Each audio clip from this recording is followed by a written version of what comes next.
much forever that never dies.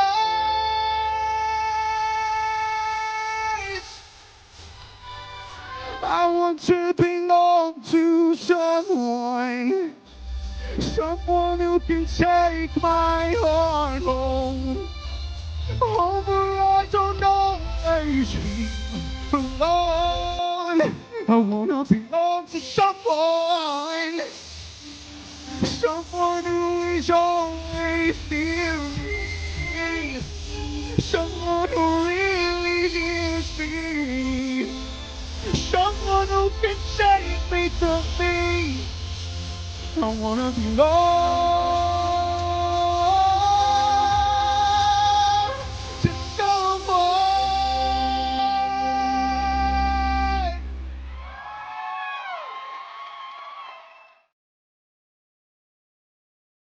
Welcome to the main stage here at the Javits Center, home of New York Comic Con. This very space is where all of the magic happens all weekend long. We are bringing you so many great panels and videos, some of them hosted by me, your video producer and host Ashley Victoria Robinson, and some of them hosted by a slew of amazing talent. If you want to be able to make sure that even though you're not with us or you're catching up at home, you see everything that happened this year in 2025, head over to thepopverse.com. We've got memberships, we've got so much access to all the coolest stuff. In the meantime, sit back and enjoy your feature panel presentation. Do we have some fans of the Lost Boys here? Okay. I think we're going to have more fans of the Lost Boys when we're done. I'm really happy to be here. I'm Zachary Quinto. We'll get to why I'm here in a minute, but I would love to take a second to introduce one of the lead producers of the Lost Boys musical, my friend for a long time, Patrick Wilson.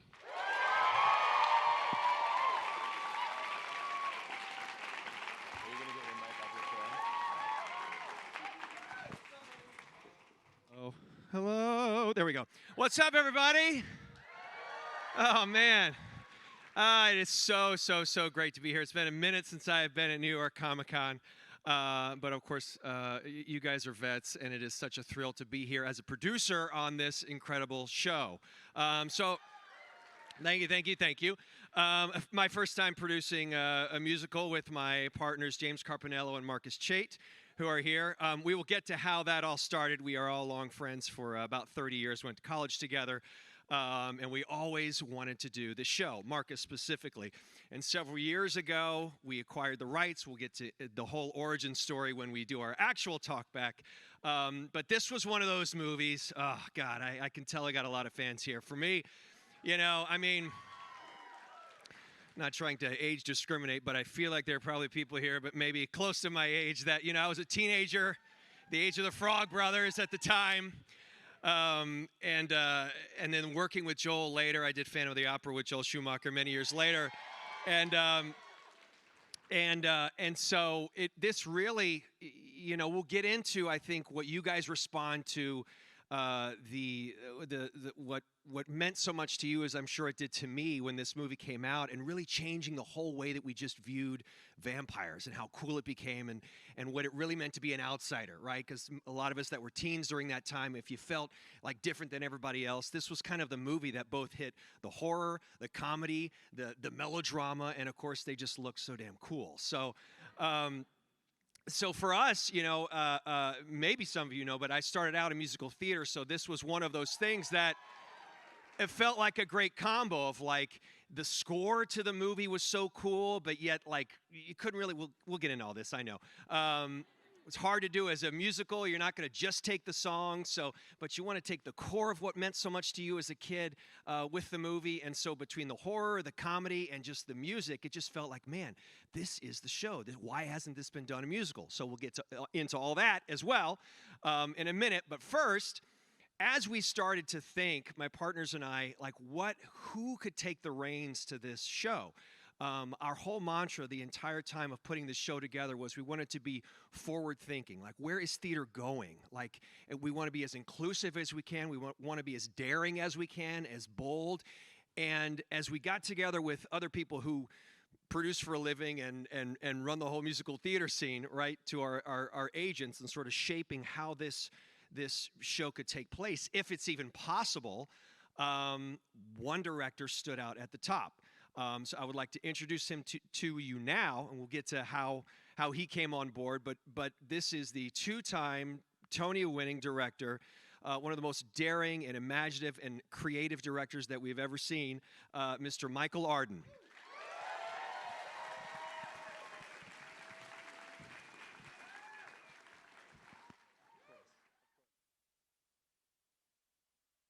How are you doing? This isn't my mic. This is my mic. Maybe. It will Hi, be. everybody. I'm Michael. Nice to meet you. This is my first time here at Comic-Con. I'm so excited to be sharing this incredible project with you. I think, as Patrick and Zachary said, there are a few Lost Boys fans here. And hopefully the Lost Boys, a new musical fans to come. So we started working on this sort of in the middle of the pandemic. Yep. And so we had a lot of time to Zoom, a lot of time to meet with masks on and talk about how we bring vampires to life. And we knew that we wanted this thing to be fun, sexy, and hopefully life-affirming. And we started our casting search and have found the most incredible cast for you.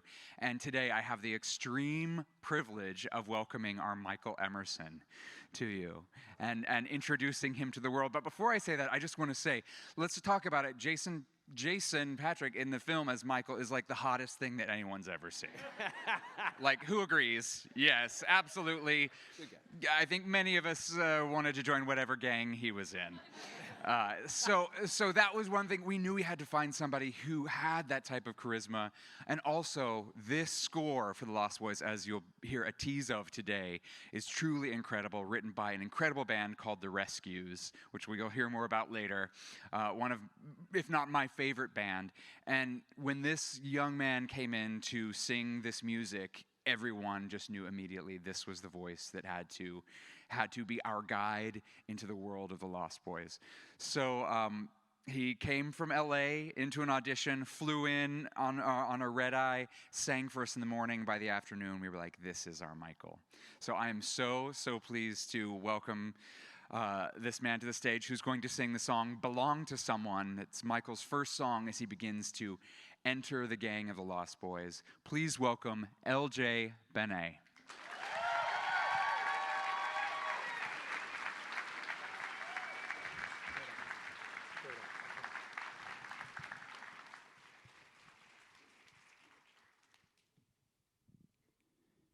I don't know.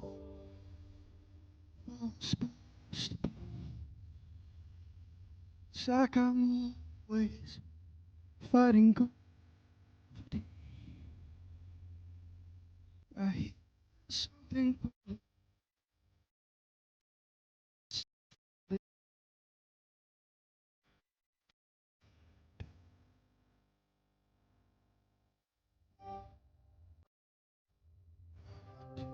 Belonged.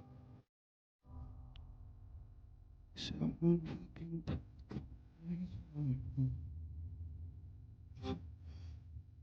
which I wanna be.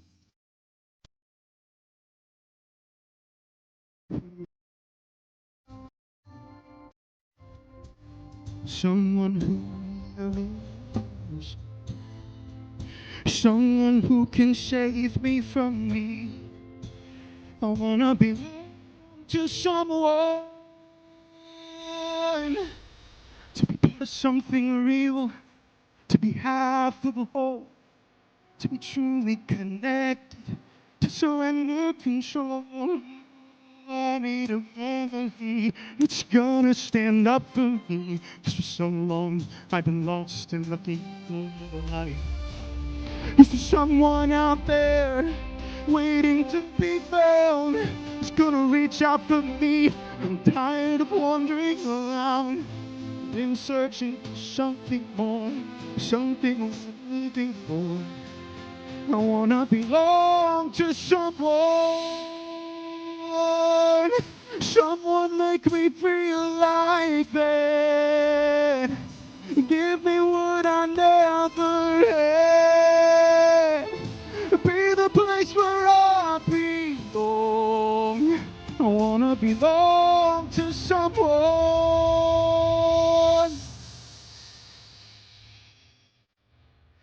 that keeps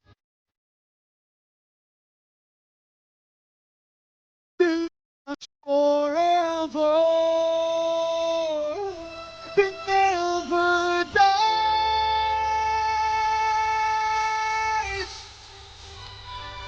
I want to belong to someone. Someone who can take my heart home. Home where I don't always feel alone. I wanna belong to someone. Someone who is always near me. Someone who really hears me. Someone who can take me to me. I wanna belong to someone.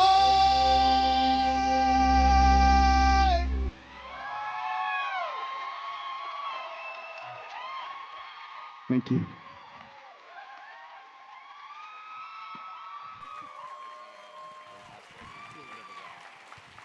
Well, that was amazing.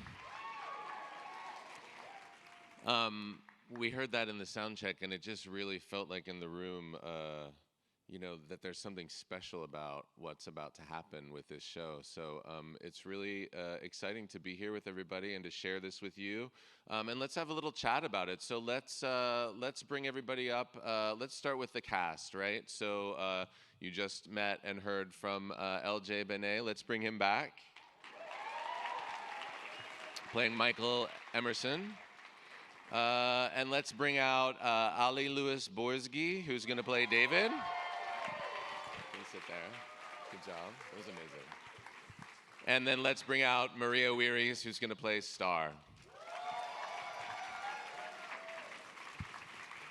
And then we can welcome back to the stage two-time Tony Award-winning director for Maybe Happy Ending and Parade, Michael Arden. And lead producer, Patrick Wilson. Welcome, everybody. Thanks for being here. So I think let's start with the origin of this. First of all, why I'm here is because I had the pleasure of going to Carnegie Mellon School of Drama with Patrick, although Patrick had graduated when I got there, but with James Carpinello and Marcus Chait, who are the other producers of the show. And really, the origin of this comes back to Carnegie Mellon. And so talk a little bit about your friendship with Marcus and James, and also the other creative team that comes from your history at CMU. Sure. How about LJ, right? Nice job. How about LJ? Yeah. Singing that early. Wow. So we went to college together, like we said. We'd always wanted to produce a musical together. We had co-produced a film together several years ago, and we were always looking for the right story. We all started out in musical theater before we got into other things, so it was always very near and dear to us. Marcus had actually tried to get the rights from Warner Brothers many, many years ago, which did not work.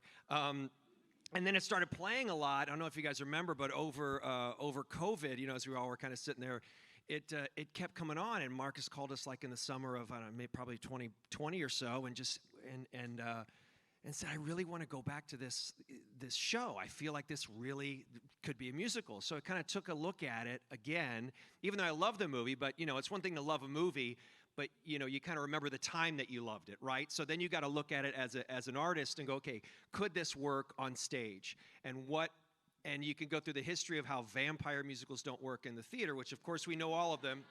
What are you talking about? I know. But all of a sudden my first instinct was like, well, vampires aren't the lead of the show, meaning the story, if you break it down, single mom moving her two kids to California, right? One of them gets in with the wrong crowd or the right crowd, depending on if you like the vampires, and the other kid's just trying to find himself, finds his crazy little group of friends who happen to always have the right answers, and it became and it's so for me thematically, I feel like it hit. It's that kind of thing that you want to do when you're making a movie and you want to hit the 4 quadrants, right? You want to be able to hit. You can't just make it for the fans. And I thought the movie both spoke to adults as women and female empowerment, and obviously Diane Wiest was incredible in the movie. I felt like we got that with her, so I felt like it had a strong mother. I felt like it had I felt with the kids, even kids that maybe don't know the movie, because of course you want to appeal to fans, but you've got to you have to assume no one's seen the show, right? No one knows what they're getting into. So I felt, looking at the kids, felt like, teenage coming of age. And then, of course, these just badass vampires, these coolest dudes. And then a great love story, this real triumvirate that we have up here. And then the score, there's something for me when you're thinking of, like, can a show become a musical, you just sort of think, like, can it sing? Like, could you buy it? And there's something that I see with both horror movies, musicals, superhero movies. There's an element of melodrama that's really rewarding.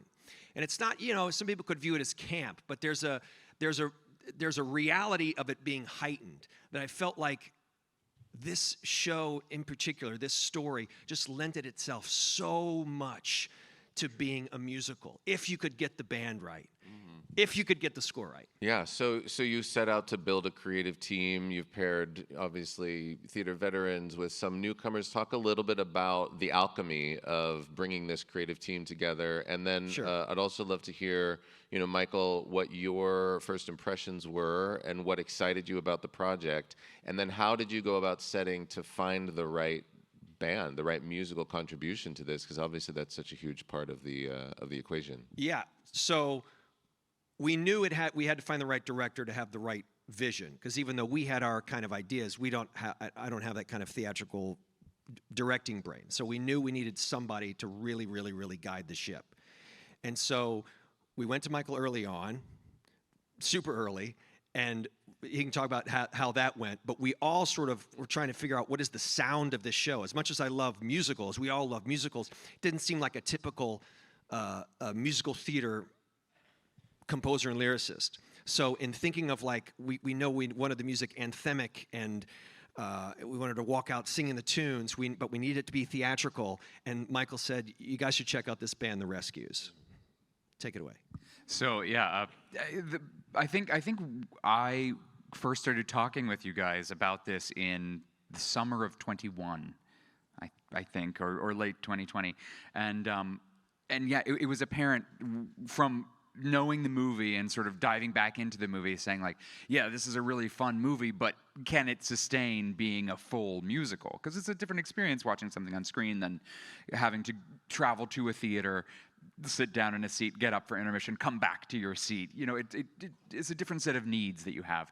And to me, it was really exciting because I think a lot of other vampire musicals, like Patrick had said, had been, like, focused on the vampire's plight, and this was really focused on the family's story, with Michael and Lucy and Sam at the forefront of that. And the Lost Boys, this group of vampires, kind of highlights both the joys and sorrows of what it means to be alive. And so they are kind of this mirror to this family, which is so beautiful. And so it felt like there was an opportunity to do a musical about vampires, and I think it might work because actually it's a lot of fun. It doesn't take itself too seriously. I mean, they're a biker gang, after all. Like, there's an element of theatricality to that, just in and of itself. And I think bringing it to the stage, we also have now found new opportunities to kind of make it make sense on stage even more. Our biker gang also happens to play instruments, as you might find out later today, because what's the equivalent of a biker gang in a theater, but possibly a rock band? I knew, along with these incredible producers, that we had to find the right sound. It couldn't be, I don't think this was, as much as I love him, an Andrew Lloyd Webber score. Although that would be something. You can just imagine. And there was this band that I had been obsessed with for years, actually, called The Rescues. When I used to live in LA, I would go hear them play every moment I could. Every opportunity I had, I sat in the back corners of dingy places in LA clubs and listened to them play and sing. And they had such a unique sound. Kyler England, Adrian Gonzalez, and Gabriel Mann. I'm blanking because I'm terrified. And they sort of became very popular because they have a unique way of vocalizing together. And there's something really hypnotic and magical about that felt vampiristic to me. And I said, of course we were throwing around names of big rock stars and pop stars as writer and who might do it that has brand recognition. I said, well, there's this band called The Rescues. I want you to listen to them. And they happened to be playing a show in LA that our producers got to go see. And I think, they cast their vampiric spell on you at that concert. And they heard and felt what I felt. And then I think when they were approached, they were like, are you kidding? We love the Lost Boys. Look at our vampire tattoos. So it was just this amazing kismet of the right people who knew that this could be something more than entertainment, that there could be, in vampire lore, there is a reason we have talked about and been obsessed with vampires forever, because it reveals to us something really true and inherent about what it is to be human and what it is that we feel like we can't grasp as human, that actually leads us to understanding why we might be. So that was a really exciting kind of confluence of people that came together to make this.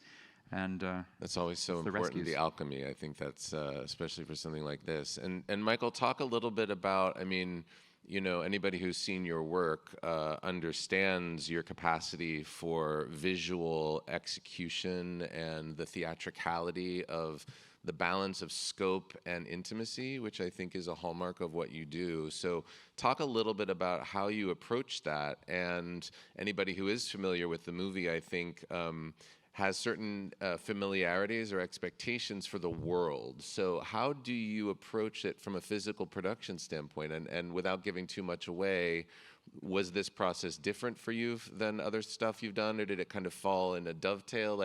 Just talk a little bit about how you went about bringing it to life for stagecraft. Well, it was a really exciting prospect because, how often do you get to do a horror musical? It's like my two favorite things together put in a blender. So, and I work primarily with a design partner named Dane Laffrey, who has designed all of my work, if you've seen any of it. And we were really excited by an opportunity to make something really scary for an audience. And usually when you go to a musical, you go to laugh, you go to cry, but you don't go to scream. And so that was a really exciting challenge. We want to make it sexy and scary. And also, this movie is set in the late 80s, which is fucking delicious. Right? The clothes, the lighting, just the technology that was available. The hair, obviously, that we love. It's a real opportunity to create a world on stage that is both nostalgic and just venerable. So we started building this world kind of all together, my group of designers, and we were trying to build something that can hold so many things, yet is unreliable. I think we want the audience to come into the Palace Theater and be like, I think I know what I'm looking at, but I'm not sure. Because my favorite thing to do on stage is to surprise an audience. So hopefully there are a lot of surprises in this. But, you have to, I do believe you go see a play, you go see a movie. So it is a visual experience. However, when you go see and hear a musical. So finding this synesthesia, if you will, of this visual experience with what the Rescues are doing and these incredible voices are able to do.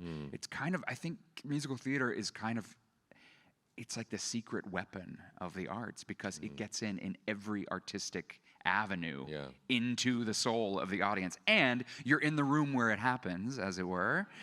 You know what I mean? And you're actually feeling, it's not, movies are incredible, they're amazing, but you're not in the room with people. I mean, this voice, you are actually like this magical thing that's happening where he's having a feeling translated into a thought. It's coming out through the air and through the help of our incredible audio team here, reaching you and affecting your mind and therefore affecting your heart. It's magic. There's nothing like live performance. Yeah, you go to see something, but you want to leave having felt something. And Absolutely. that's the quality that I think you are all touching on here, at least from my experience this morning. So. And we get to do it together. Yeah. Which I think is important. We get to experience this together.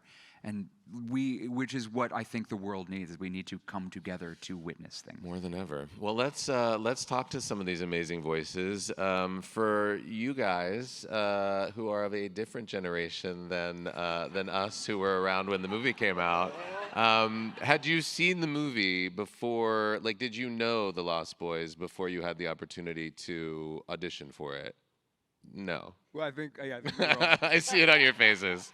Sorry, we were go all ahead. talking about was this new. on It the was new stage, for but us. it was all new for us. When we were auditioning, I think we all watched it then.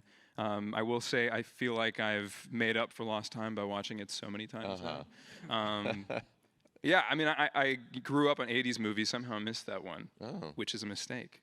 But yeah, we've watched it tons of times now, right, guys? Yes. We're doing our homework? Tons of time. Yep. Same for you both? Yep. Yeah? And what were your feelings when you saw it? Did it resonate for you immediately? Was it something that you felt really drawn to, or were you sort of like, okay, this will be an interesting journey? Like when you went into your audition, what was your feeling about that?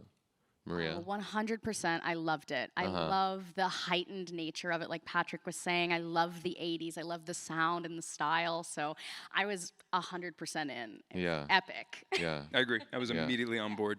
Vampires are so dramatic. I love it. And these are pretty iconic roles in their own way. So what has been like when you watch a movie, when you're doing something for which there's source material, I feel like, you have to recognize the similarities, but then you also have to recognize what's different. So can you talk a little bit about, how you approached it, and what were the things that resonated for you in those original performances, and then what are the things that you wanted to put your own stamp on, if that makes sense? Yeah, I'm missing a spray tan, so I'm really like pasty white.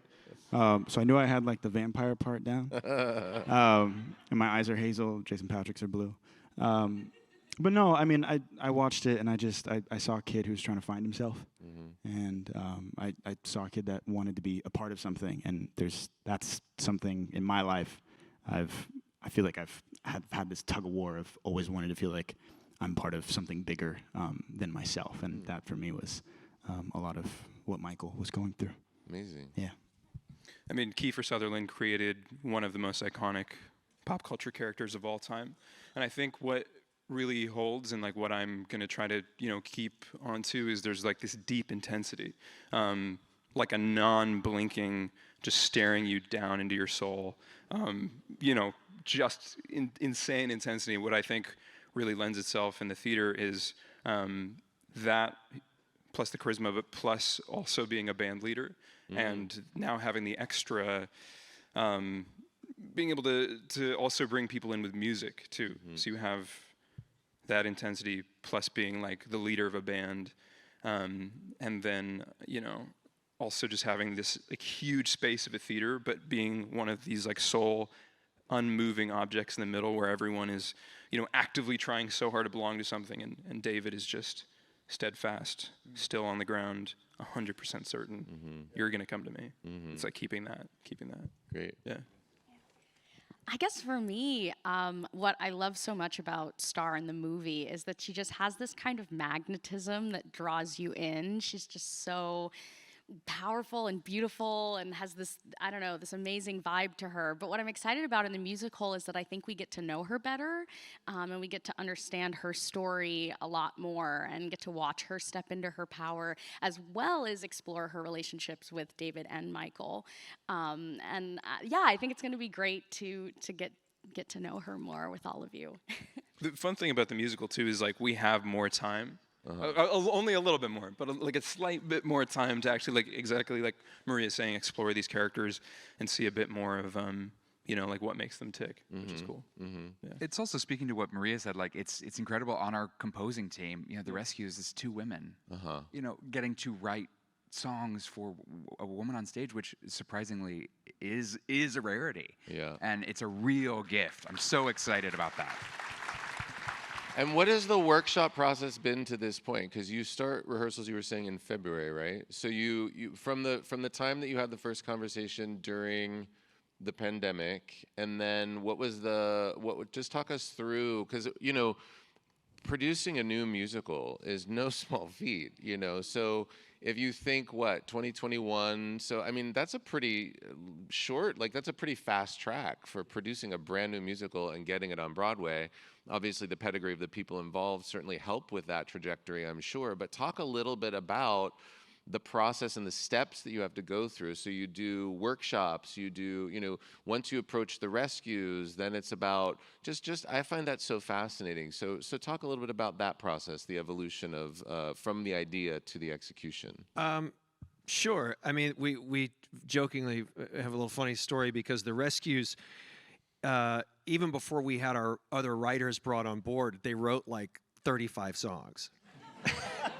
And then they were like, it's just going to be so sad when we don't get to write anymore. And we were like, oh no, that's not how this works. We're gonna cut half these and then replace them with new ones, and it's a long process. And that's ultimately when choosing a band or an artist to write your score. It's a long process because it's very fluid, and right when writers come on board and directors and you make changes, and you're shaping a musical in real time. So we spent several years, they'd write songs, send them to us, send them to Michael. We'd all sort of get together. And at some point we should also bring up, so David Hornsby and Chris Hoke, who are the writers of the book, also coincidentally two Carnegie Mellon grads, but David, who writes for It's Always Sunny, and we don't just hire our friends, I promise you. But we have really talented friends. It just works out. No, but David has, of course, Chris has done a ton of work as an actor in musical theater and really is just a savant when it comes to his musical theater knowledge. And then David Hornsby, who is a wonderful actor as well, but also writes and is an EP on It's Always Sunny in Philadelphia and Mythic Quest. So he really understood the tone so much that when you're writing things, it would kind of trip us up, like, that's from the movie, right? You're like, no, we came up with that. And you're like, wow, okay. So we're right in, because it's a threading that needle is pretty difficult, as you can imagine. So we did several workshops. Back to your question. We did several workshops over past, 4 years? Yeah, I think since like 2022 probably we started, and we started with just the first act, so we got together just in a closed room and read and sang through the first act. We've done readings on Zoom. We then added the second act to that. We then started to put things up on their feet a little bit and play, and then we've worked on some technical flying elements. So there've been all these sort of workshops in different places kind of surrounding as we begin to circle the production. And then the latest one, and then one thing, we don't want to bury the lead about them playing instruments, like they play instruments. The Lost Boys are a real band. They play on stage. What you'll hear 8 times a week is them playing. It's not them like, air guitar. Like they're so we had kind of musicians camp. So in casting the rest of the Lost Boys, our Dwayne, Marco, and Paul, they had to play. So then you got a whole other set of auditions that you got to do. Like, yeah, he's a good actor, good singer. Is he a good drummer? No. Okay, next. And then you have to ask. It's terrible, but it's tough. I mean, it's just, it's a heavy lift. Yeah, and then you have to ask, okay, and how are they with heights? yeah. Are they okay in a harness? Falling into an abyss 8 times a week, So it's a huge ask, and we're so lucky that we found like these I would say unicorns, but vampires. Vampire unicorns. And for the cast, what is the most what's the thing you're looking forward to the most about bringing this show to New York? I'm just excited to rock out with these people every night. Like, it's going to be so much fun. It's going to be so sick. Yeah, I'm super excited about the band element, like the fact that we're going to actually like be playing live, and so you're doing a live musical, but also like a live concert at the same time. I've never really done something like that, so that's gonna be. You'd already played though before. Mm-hmm. What do you play? Guitar. Yeah. Nice. But I'm also excited about the Frog Brothers. Just to have those characters, all their lines are absolutely incredible. But I think I think one of the best parts about 80s movies is there was all of these films about young kids taking over for the adults who like weren't doing anything about the state of the world, right? There was just all these movies like that. And I think, again, like this story works so well kind of like about what Michael was saying about how you have just this group of like ragtag young kids, and there's an issue in this town and the adults can't see it, so they're just going to take matters into their own hands and fix it themselves. And there's something so infectious about that story. And perhaps relevant to the world we're living in. What about you? Kind of personal. When I auditioned for it, I saw that it was going to be at the Palace, and my mom told me before flying out that my grandpa used to sell programs outside of the Palace Theater. How cool. That's So amazing. it was kind of surreal getting the call, and then he's not with us anymore. I lost him when I was really, really young, so it's going to be cool to kind of be inside while thinking that he's kind of out there watching everyone. And we should say this is your Broadway debut. This is my Broadway debut. Not a bad place to have your first gig, I would say, at the Palace Theater. That's really that's extra special. That's a great story. And so also you mentioned the flying, right? So there are these other elements of like it's a really multitask kind of. You got to be firing on all cylinders here. But a lot going on stage at the Palace every night. Yeah, right. Talk a little bit about that. And it says that there was a flying test as part of your auditions. Like, Yes. what? That sounds fun. Say more. Yeah, so At what point in your audition were they like, okay, now you have to so fly? I went in, I flew to New York, I went in. On a and- plane. On a plane, yeah. Sorry. Flew in on a plane. He's really good at flying. Auditioned, and then they were like, hey, can you go do this flight test? And I was just like, yeah, sure, it sounds good. And I get to this studio in Williamsburg, and they put me in a harness, and they're like, how are you with heights? I'm like, I'm so good. Inside, I'm like, I really don't want to die today. And they put me upside down, and they're like, how are you? I'm like, great. Inside, I'm like, what am I doing? And they're like, you feel good? I'm like, I'm so great. And yeah, it was crazy. It was Wow. crazy, but it's a lot of stretching. They believe didn't it or make you not. sing upside down, though, did they? Oh no, I had to sing. Oh, you had Yeah, to they were sing like, hey, would you upside try down. singing a little bit? And I was like, belong to Wow. someone. And they were like, yeah, you sound great, awesome. And I was like, okay, put me down. You sounded great singing Upside down. Upside Down Flying. I have a video on my phone of it. You It's really do? good. Would love that. That was when we knew, you know? That was when you clinched Great. it. Did you also have to fly? Yeah. I went to the same studio. Was also upside down. I think the hardest part is hanging upside down. Like I honestly can't imagine really sleeping like that, let alone being awake for it. Wow. But it's also very fun. It's also very fun, especially now that we're getting more used to it. It's gonna Yeah. look great in the costumes, but I'm sure it's gonna look amazing. you know, when you're just wearing your normal street clothes, it's just like a harness. I feel like Pulling you up. the visual element. Wait, do you have to fly too? No. Well, a little. Did you have to fly? little Did you have to bit. go up for your audition? I didn't, and Okay. so it was after the fact. They were. I had gotten it, and they were like, "Oh, by the way, are you afraid of heights?" And I was like, "Wait, what?" I was completely surprised, but very excited. Wow, that sounds really cool. That makes me extra excited. Okay, so these vampires are teenagers, and they never age beyond that point. Like, if you had to become a vampire, at what age would you want to be a vampire? We're getting into silly question territory, but you know, they're important too. Probably like Edward Cullen age. I don't know what he was, 17. but that. What 17. was he? Yeah. He looked like 25. So 25 is your answer? 25. Yeah, that was a high school. Yeah, never mind. Yeah, 25 for sure. I'm personally good on Eternal Life, but if I had Yeah. to choose, I feel like 25 is just a solid Sure. right down the middle. Middle of the road. Your but brain is also fully formed. as theater artists, we're literally already vampires. Spend all day inside, never any sunlight, don't get to Fair. see your friends. It's Fair. eternally tired. This is great. I would take eternal life immediately. I would Would love to be you? a vampire. No Really? questions asked. Wow. And I would probably do it now because early 20s, like, whoa. Yeah, I think with everything I know right now, I would be able to. I think I would accomplish Interesting. it. Okay, Yeah. so that's the answer from the younger side of the panel. I'm interested in. I was I'm gonna interested in say. Patrick, now that you have the perspective you have, what would you say? Well, I wouldn't want to be like the Claudia from Interview with the Vampire, so not too young. I mean, what a tragic situation.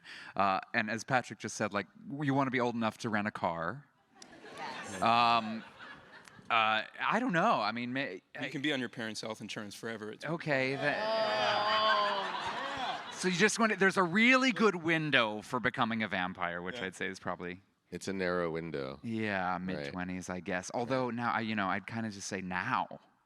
Now, great. Now. You just like press the Yeah, pause and button now. there's a beautiful song in our show called Now Forever. Oh, And that's, good I think, segue. what we hope for. So maybe I'll Yeah. just say right now. So if anyone wants to meet after this, let's talk about it. Patrick. I love all these people in their 20s going, oh, I would have picked my 20s. I'm like, wait till your 30s, guys. Wait till your 40s. No. I have no idea. I guess now. I guess the tender age of 52. Wow. I'm not young. I actually am a vampire, so. Are there any audience questions that we can throw to? Yeah, we got a couple. Okay, how do we do it? I have a microphone, but why don't you, if you want to ask a question, why don't you come here, because most of the people that I see are here. And then I can hand you my microphone. Does that sound like a good idea? Oh, wow. Let's try to limit it yes, to probably, please. realistically with time, what In do we gowns think, 10 or and 15 all. people? Bring one. Hi. We have, like 10 Bringing people? one. Look at that. I don't even Okay, have to do sadly it. Hey, about let's make 10. some noise so for much. this crew here who's making I know, all of thank this you happen. guys so much. I feel like And our you stage can't. I managers. feel like you can't be at a Comic-Con panel and not at least open it up to the audience a little bit. So let's hear what you guys have to say. Hi, my name is Lindley. My question is for Patrick. I was inspired to pursue musical theater because of Joel Schumacher's Phantom of the Opera. So I wanted to ask, what is it like to be a part of a different Joel Schumacher project now in a completely different role? And how is it like bringing that story and his film to the world of musical theater? Thank you for that question. I will totally get emotional and try to power through this. The saddest thing is that he's not here, because I know Joel and he would love this. He'd go, why didn't I think of that? Or he'd want to partner with us in the great studio of Warner Brothers that has gracefully given us the rights for now. Yeah, I think he would have loved it. I think Phantom was an incredible experience. 22 years ago, P.S. So yes, I am. It's a thrill, it's an honor, and it's a weight that I carry. He'll tell you, I'm always like the one that's like, I am the, me and my partners are the throughway from the IP, from what Lost Boys is, and a lot of that is Joel. Joel's assistant on Phantom of the Opera is still a very, very dear friend of mine, and so we worked with Lawrence Schuler Donner, whose husband, Dick Donner, as you may know, late husband. They kind of, we had to really pass the muster to get through, and really, so it wasn't just about legally having the rights. It was, do you understand what this story means to all you people? And the reality is, yes. This is a whole different adventure at being a musical, but we wanted, I knew we were the right people. At least I feel like it. I knew we were the right people because we had the right heart. And a lot of that heart comes from Joel, because Joel poured his heart into everything he did. So that's all we can do is go, that's all I can do. The show is king. Right, the show is king. So this title is king, and this is what we've been given this opportunity to make this story, and we try to put the best team we can together, and here we are. So I'm glad that made a difference with you. Great answer. Thanks for your question. Hi, I'm Brianne. As an Actors Equity member, welcome. Congratulations on your Broadway debut. You are going to have a wonderful world of a community that is just going to be there to support you. I actually got my equity card from Phantom. I was Meg for 6.5 years, so hello, Patrick. My question is actually for Michael. I know you did a wonderful Quasimodo, and your work with Deaf West has been beautiful. I wanted to know how that work with the intimacy that sign language has in a theater capacity, how does that drive your direction? Well, for those who don't know, I brought a show to Broadway, a production of Spring Awakening a few years ago that was performed simultaneously in spoken English and American Sign Language. And I've worked a lot in my career with a company called Deaf West, and in bringing hard of hearing and deaf actors into production so that deaf audiences and hearing audiences can go and experience theater simultaneously without captioning. And so it has been a huge part of my life, an unexpected one. I got into it because the first Broadway show I was in as an actor was a Deaf West show, and I learned sign language from being in a dressing room with Oscar winner Troy Kotsur for several months. So it's certainly something that has been throughout my work, and understanding that, you know, ASL is an expression of thought through the body as opposed to the voice, and we think about our minds, and I always talk about how our minds and voices and heads are this big, but our body is this big. And so to be able to communicate through one's body, whether that's with the hands or through the entire body, is something that I love to bring to the stage, because I want the work that I make to be accessible so that regardless of if you speak English, if you can hear English, if you have the capacity to understand language at all, you can understand the story. And so it's about using this beautiful gift that we've been given of humans on stage to communicate. And so that has kind of been something that I'm so grateful to have learned from my work with Deaf West. And I hope to continue working with this company and hopefully bringing more deaf actors into, it's not just Deaf West, it's making opportunities for all actors of different abilities on stage.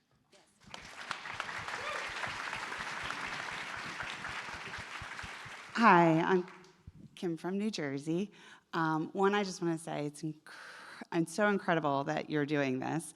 I'm a true Lost Boys fan, so is my sister. And I'm going to say this without hopefully being emotional, but I lost her in 2014. And a little hard, but the last memory I have was watching The Lost Boys. We watched it the night before. So this is really meaningful to me, and I'm probably going to go to every show for the first week. But it really is meaningful, really meaning impact. And Patrick, I've heard so much of what it means to you. So if you were in the musical, which Lost Boys would you be? Oh, if I was young enough to be in it. Yes. Who would I be? Oh, I don't know. I've spent a lot of my career going from hero to villain, so I'd like to alternate, actually, between David and Michael. Thank you.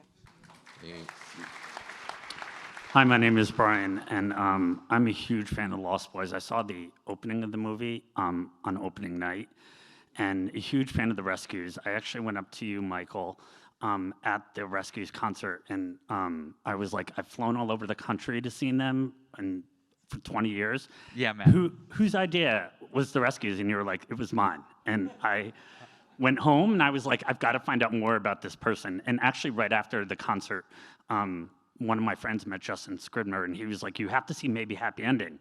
And I'm like, a show about robots? I went home, I bought tickets, I became part of the Maybe Happy Ending Reddit group, and the night after the Tony Awards, 40 of us went to the show together. And now we're all going on opening night to the Lost Boys. Hey, awesome. I am so excited. What I want to know, hopefully, are there any Easter eggs like maggots or a sexy buff saxophonist that's all oiled up? Let's just say you're not going to be disappointed. Thank you. I think there will be both things very, very apparent for the fans and things hidden in that are just for you. We want to make something, like Patrick said, that's for the fans and for the people who are new to it. But yeah, I think you can count on some saxophone. Awesome. Thank you so much. Hello. The costumes in the film are iconic, from the gangs' jackets to the belly shirts. So I'd like to hear about the costume design for the Broadway production. We have, the costumes are iconic in the film. Clearly what the Lost Boys are wearing, and just what everyone dancing at the concert is wearing to our dear friend saxophone player.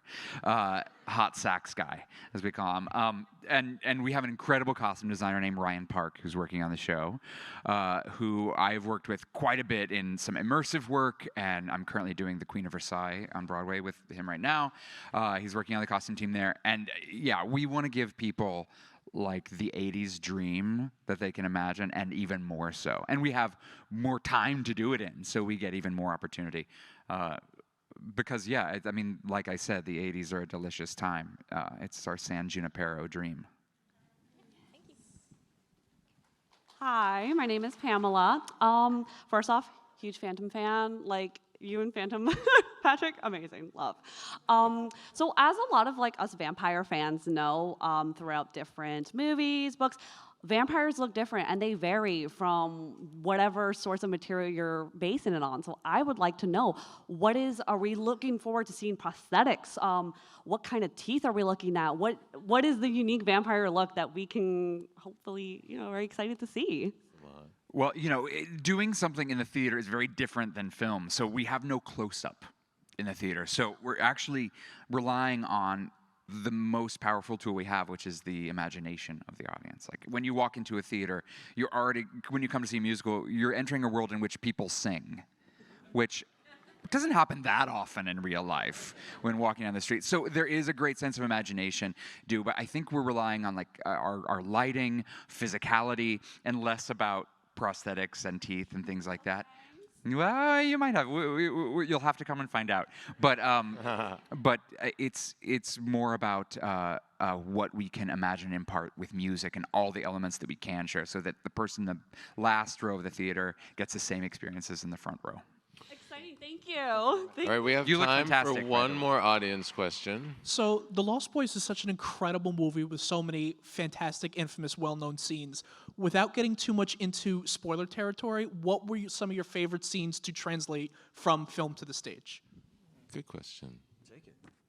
I'll take this. I mean, the initiation scene, I think, is so incredible because that is this moment that is a real pinnacle. So that is one. Of course, the bridge scene is really exciting, and I can't wait to bring that to the stage. Yeah, I mean, there's so many iconic moments. The motorcycle race. We really go to a lot of places. But my favorite scenes, I think, are with the family. I mean, I think getting to explore the relationship with Sam and Michael is so incredible. It's so rare that we get to explore love between men on stage that is familial and brotherly, and we really get to do that here, and finding that, like, actually a sense of belonging. Sometimes you don't have to, as Dorothy said, look too far from home. And so I'm really excited about those scenes in particular. Thank you guys all for participating in the Q&A. It's always good to hear what is on the audience's mind. It's been a real honor for me to be here to lead the conversation. And every now and again, you really feel like there's something special brewing when you're a part of being aware of something from the beginning. And I have that sense with this project. I'm really excited for my friends. I can't wait to show up and see it myself. I hope you'll all do the same. Patrick, talk a little bit about the trajectory of the show, when people can get tickets, where they can get tickets, and then I think you have a little special treat for everybody to send us on our way. I do. I know you're putting on your book bags. Don't leave yet. Yeah, a little housekeeping stuff. So tickets went on sale. The fan pre-sale went on last week. They're available now. General tickets go on sale Tuesday. You can follow us. I know you all have phones because you're pointing them at me. Lost Boys Musical. Please follow us. If you can't find that, you can. If you follow me, I'll lead you there. Pretty much all I post about is like work stuff and Lost Boys, so it's easy to find. Previews begin March 27th at the Palace Theater. And then we open at the end of April. So here's a surprise. So now you do have to put your phones away for what I'm about to do, because we're going to play something for you guys, and we want this to be like a Comic-Con secret. So as we said, the Lost Boys play an actual tune, several tunes in the show, right? And we released this song on Friday, but we got a little video that's only for you guys that we're dropping right now. You may or may not notice a guy in the middle of it that plays a guitar solo that was, arguably in 1987, the most successful, and you can tell I'm a big hard rock fan. The might be the best debut record of any rock band in history in 1987. Who would that be? There you go. So you might see him in the middle of this. So anyway, this song is called "Have to Have You." The song dropped on Friday, and we want to play the video for you guys now. Yes, please put your phones away. Please buy tickets. Please come see us. Please tell your friends. We really appreciate you guys being here. Thank you so much to everybody on this team. So thank you so much. Have to Have You. Roll it.